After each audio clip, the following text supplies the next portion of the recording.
welcome back to my channel. If you're new here, my name is Brenda. I do vlogs, beauty, and fashioning videos. So for today's video, share ko sa inyo paano ko ginawa itong top na to. And as you can see, so cute. Oh my god, I'm so happy. Ito ang pinakamadaling nagawa kong DIY. Kaso nga, hindi ko lang bakit pinahirapan yung sarili ko. Nakita ko lang siya actually sa Pinterest. Tapos naisipan kong gawin siya. And yeah. If you wanna know how I did it, please keep on watching.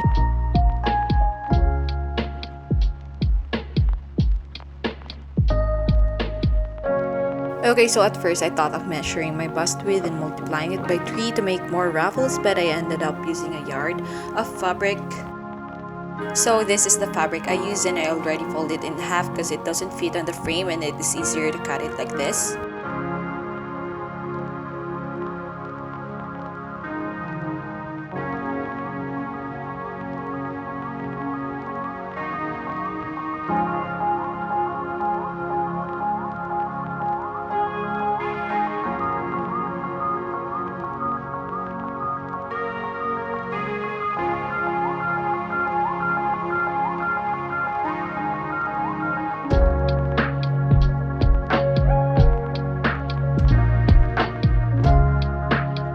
After cutting, I saw the raw edges together, then after I flip it over, and this is how it looks like. This is where you are going to stitch to make an alley for the string, and I don't know if that is the right term.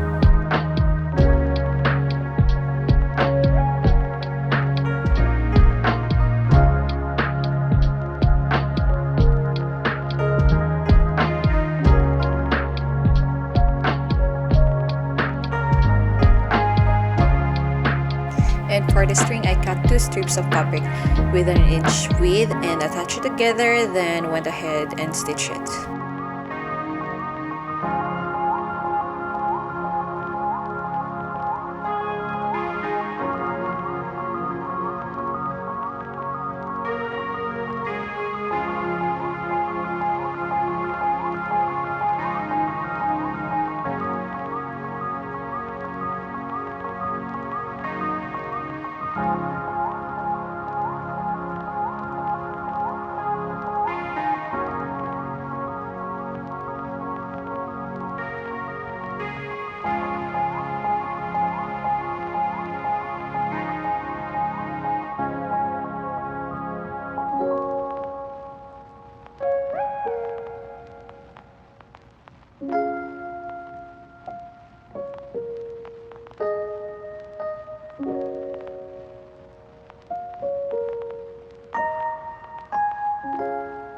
Lastly, this is the illustration of how I thread the string.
So again, thank you guys for watching, and I hope to see you in my next video. Bye!